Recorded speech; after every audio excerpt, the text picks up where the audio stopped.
If you've been wondering if you have what it takes to start your own business, then stay tuned. We're gonna talk about a lot of things that people don't tell you before you get started.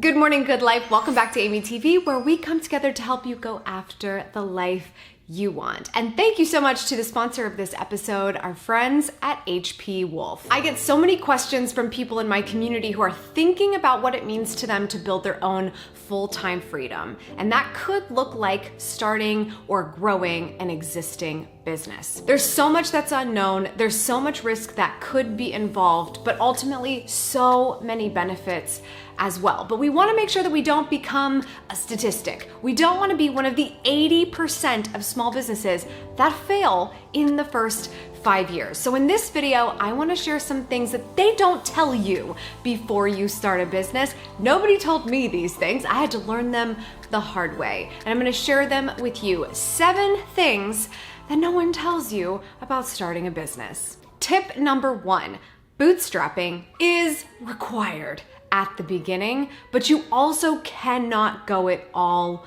alone. Everyone loves to say that the internet is a plethora of information. You can find everything. You can learn how to do everything. You can make it happen. You can find things on the cheap. There's a lot of advice like that going around, but we forget to also mention what it means to bootstrap and not totally burn ourselves out at the very beginning of all of this. See, because it's so important to remember that even when you may not have a lot of leverage, you may not have a lot of budget or cash flow to be able to acquire help, we still need to be able to learn how to ask. Asking for help is one of my biggest weaknesses. It's one of the biggest things I had to learn over the last decade of business for me, because it's nice when you get it.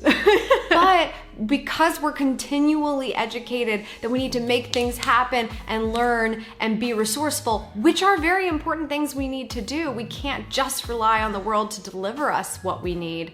It's about balancing that, and it's also about knowing when you need to ask for help. Looking at what your strengths and your weaknesses are is an objective opportunity for you to say, here are the things that I know I can probably take care of on my own, with my own time and on the cheap, but here are some things I know I'm gonna need help with, and I need to start asking for that help. I need to start understanding how I can make that happen as soon as possible, so it doesn't get procrastinated on, it doesn't get pushed out of the way, it doesn't get ignored where it could elevate the business faster. Come to terms with your strengths and weaknesses, don't take it personally, and remember, bootstrap where it makes sense, but you can't do it all by yourself. So get the help you need so that you can grow to the potential you see yourself. Tip number 2, no one tells you how easy it is to protect yourself. There's a lot of advice about how risky business is, and in a lot of ways, it can be risky. The unnecessary risks of being in business, we can take care of so much more easily than we actually give ourselves credit. If we would just give the proper time and attention to making sure those things are good to go, we will be taken care of. Many of us starting a business from scratch are leveraging the power of the internet, maybe social media, and so we're on our computers, we're on our devices, and we're spending a lot of time there and probably investing a lot in building the assets and the things that we need to promote ourselves, to create our products.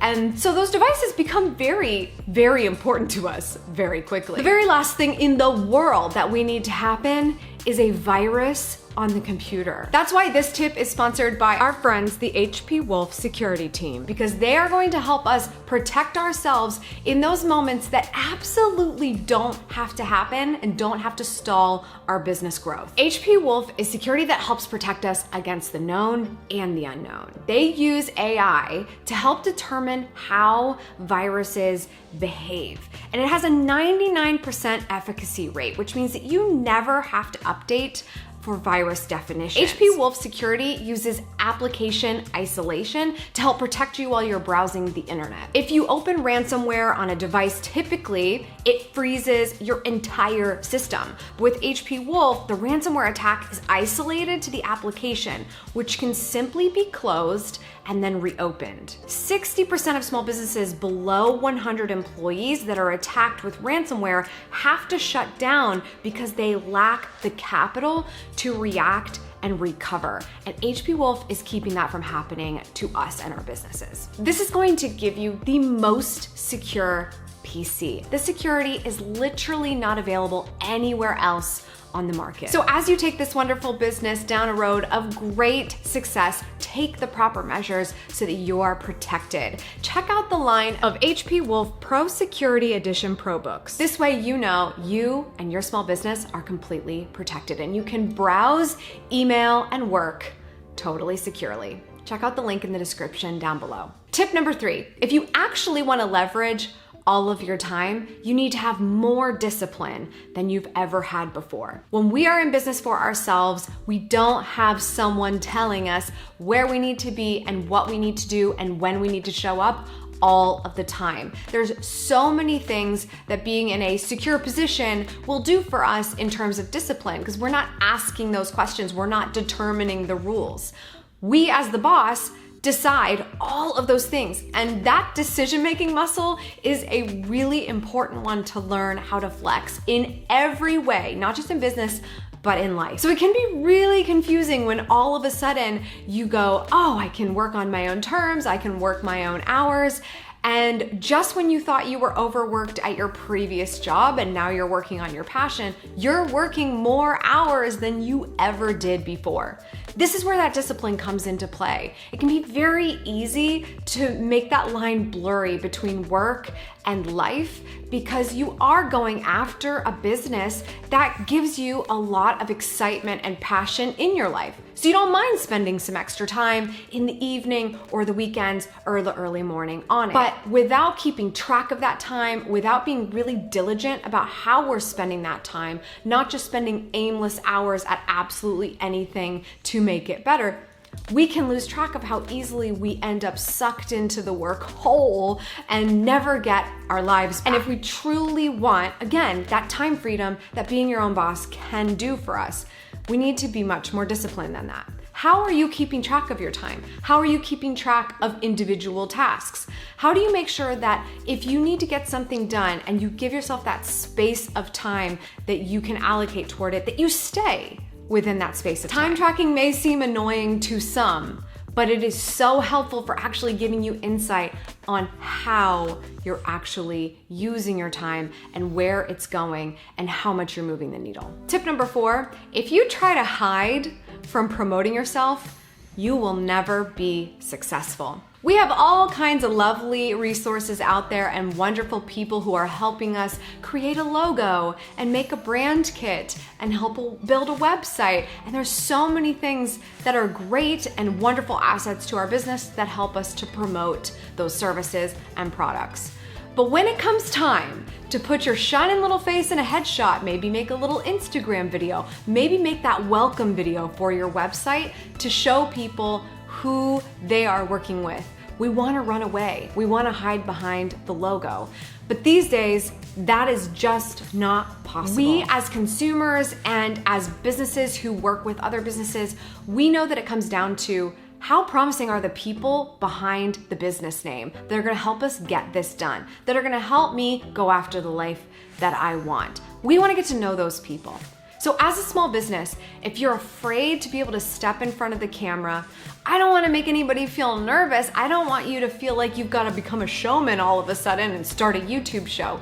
But there are going to be some things where just the power of your heart and your intention and your passion is going to be the best thing that markets your business. And we need that. It is a requirement at this moment in business and the economy and the world. If you think you're gonna be able to hide behind a logo and use all those tools and make them pretty and pick your colors and get the website and then put the phone number there or the email address and think I'll just wait for the call, you are dead wrong. We need your personal brand. We need to know you stand behind what you do. If you find yourself in a situation where you don't know if you can put your face out there for the business yet because it's not where it needs to be, or you have some other commitments going on that are keeping you from that, then I ask you to question, how seriously are you taking this right now, and how much time do you have? Because the slower you are to the uptake of letting people in, knowing you, understanding why you do what you do so they can also get excited about it,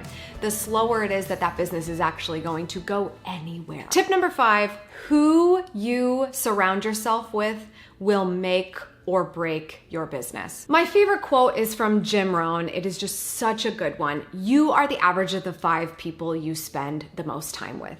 And when we are in a stage of life where we are building and growing a business and spending a lot of our focus on that, when we're surrounded by so many people that don't get it, that's going to absolutely crush our mindset. It doesn't mean that they need to exit stage left. It just means we need to balance it out a little bit. If you've got a couple of those people in your life and they're in your day-to-day and maybe they live in your home, then who are you talking to on a daily basis as well that understands what you're going through? That might also be helping with what you're going through if they work on your team. Or maybe it's a mentor or a coach or someone that you can talk to who truly understands what the struggle is, where the passion is trying to get you to go through, but the things that are stopping you along the way. Your closest friends and family members are going to be supportive in the best way that they know how, but that's not always in the best way that you need. And understanding that you need both is really, really important. So if you think you can just sit in your second bedroom and build that business from your computer and think that it's gonna go great without talking to other humans, you're so wrong. Even the introverts in the room will agree. Whenever we talk to someone who gets it, whenever we talk to someone who can really just be a soundboard for us when we're going through these moments,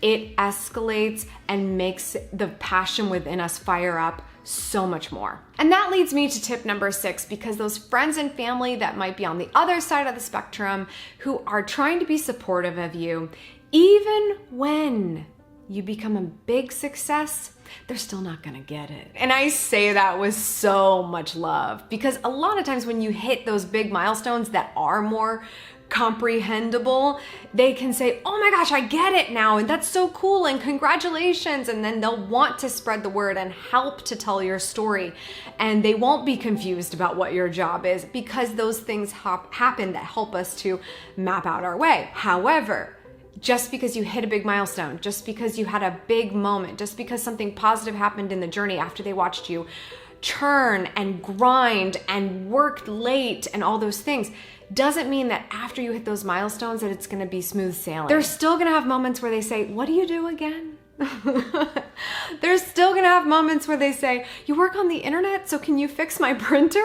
Like, no, I can't fix your printer. They're still not going to understand when you're stressed because you had something good happen, but the stakes just continue to get higher. They're still not going to get it. So just don't allow yourself to get to a space of expecting more from them just because certain things have happened along the way. This is still just your journey. If it was meant to be gotten by everybody, then everybody would do it. And it's okay that they support on a surface level, and you ask for their support in the ways that you need, and you explain it to them in the way that they need to hear it. They're not gonna get it just because you're becoming more successful. You may still have to coach the people who want to cheerlead for you through it. And my final tip, because we're just gonna end on a banger. You know how I feel about tough love. Number 7, the odds are stacked completely against you when it comes to success. People like me, we sit here and we love to share the highs of the high, because we know that as amazing as they are worth sharing with you, and they are worth considering for you to potentially grow and build your business. That doesn't mean that we still don't have the lows. That doesn't mean that we still don't have the valleys that happen. That doesn't mean that things are easy all the time. And that doesn't mean that success was easy in the first place. And it's really important to note that, again, most businesses do fail for a multitude of reasons. It's not always because your head wasn't in it. It might just be that things change. It might just be that the financials went sideways and it could have been unforeseen. The odds are stacked against you. So when you're getting into this, you've got to come in with the most objective mindset that you're going to do your best, and whatever you learn throughout this journey, you're gonna be able to take it as though it is self-applied education for whatever is next. You're never wasting your time as long as you're giving something your all, so that whatever happens, whether you end up building the next big thing that's incredible and amazing and it doesn't fail, or you build something that teaches you what doesn't work so that you can then move on to what does. Remember that the success odds are stacked against you, but do not use that as a reason to not start, because you can still only know what you know from your experience. Instead, use it as fuel for starting so that you can begin this process and get the answers that you wish everybody else could give you, but they can't, because you have to go out and get them yourself. Those are 7 things I think is very important. I wish somebody would have told me, quite frankly. And so that's why I'm telling you 7 things that you gotta know before you get started in business. I'd love to hear from you. Maybe you have a follow-up question or additional ideas. Maybe somebody told you something you're so glad they told you before you got started in business. Share that in the comments down below. Another big shout out to our friends at HP Wolf. Thank you so much for sponsoring this episode of AMYTV and helping to protect us from all of the unknowns and the knowns on the internet that are gonna hold us back from being a success. Let's put a stop to that. Link in the description down below. That's all for today. Thank you so much for tuning in. I appreciate it as always. Remember, subscribe for good vibes, kiss the ones you love, and go after the life you want. Cheers.